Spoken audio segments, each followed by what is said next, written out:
This is Storybook Radio. Chapter 20.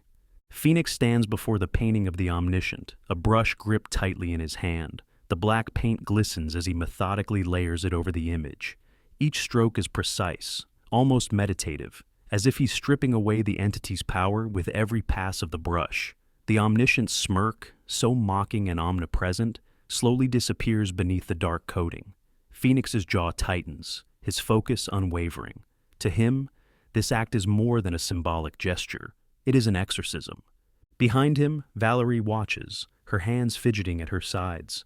The rhythmic sound of the brush against the canvas fills the silence, amplifying her nervous energy. She shifts her weight from one foot to the other, her mind a chaotic swirl of thoughts. Words crowd at the back of her throat, but none seem adequate. She has doubted him, dismissed his warnings, and might have been responsible for his wife's death after learning who Phoenix was. Finally, she takes a deep breath and steps closer. "Phoenix," she begins, her voice trembling slightly. Have you found anything about the gray theory?"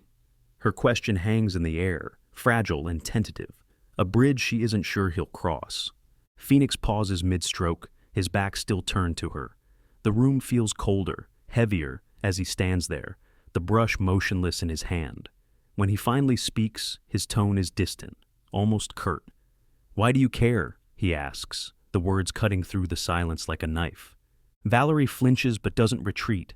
She takes another step forward, her fingers knotting together as she gathers her courage. "Because," she says, her voice steadier now, I need to understand. I need to know what's real."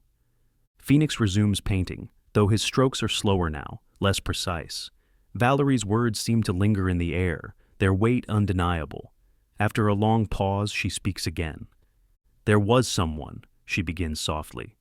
"James, he was everything to me. I trusted him more than anyone. But then," her voice falters and she swallows hard, forcing herself to continue. "He lied about everything. I built my life around those lies, and when they crumbled, so did I." Phoenix's brushstrokes falter, and he listens in silence as Valerie's voice grows steadier, the sadness and guilt bleeding into her words. "I've been skeptical ever since," she admits, her eyes downcast. "Not because I want to be, but because I'm terrified of being fooled again. I'm sorry, Phoenix. I let that fear cloud my judgment. I didn't believe you when I should have."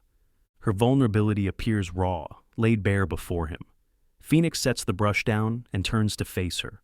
For a moment, he studies her, his sharp gaze softening slightly. Then, with a deep breath, he places a reassuring hand on her shoulder. "We don't have time for apologies," he says, his voice firm but not unkind. "But I get it. We all have our scars. Right now, we need to focus on what's next."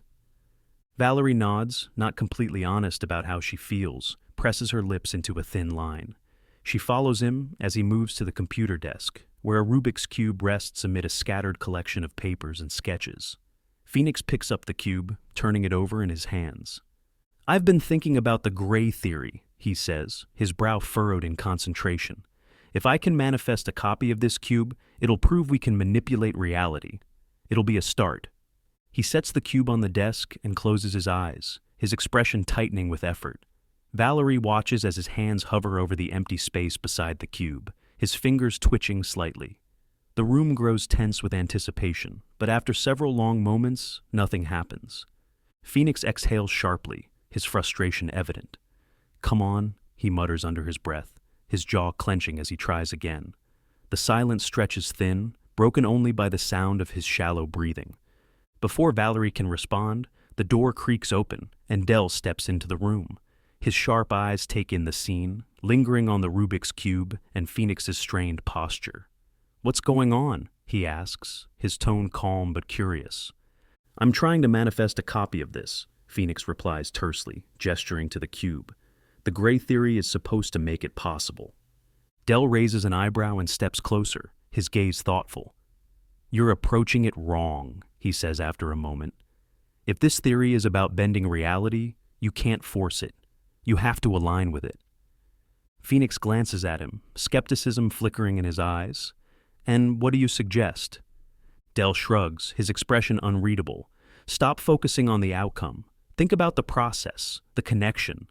Phoenix huffs but takes a deep breath, his hands relaxing slightly. He closes his eyes again, this time focusing on the cube's weight, texture, and the sensation of holding it. Valerie and Dell exchange a glance, both sensing the subtle shift in his energy. Despite his renewed effort, the space beside the cube remains empty. Phoenix opens his eyes, frustration bubbling to the surface. "It's not working," he mutters. Dell places a hand on the desk, his gaze steady. "Maybe it's not the right time," he says. Or maybe the gray theory isn't just about thought. It could be tied to something the omniscient has kept hidden. If on a document, it would follow him. Phoenix nods slowly, considering her words. "It'll be at the Odyssey," he says. "We'll need to get inside, create a distraction big enough to keep him occupied while we search his quarters." Dell crosses his arms, his expression thoughtful. "It's a dangerous plan, but if we pull it off, it might be our only shot." The three of them spend the next hour outlining their strategy.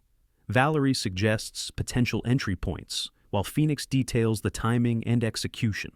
Dell provides insights on potential pitfalls, his analytical mind proving invaluable. Every aspect of the plan is dissected, every risk weighed carefully. As they finalize their strategy, Phoenix emphasizes the importance of precision. "If we mess this up," he says, his voice low, "there won't be a second chance. We have to get it right." Valerie nods, her expression resolute. "We will," she says firmly. "We have to." The room falls silent as the three share a moment of mutual understanding.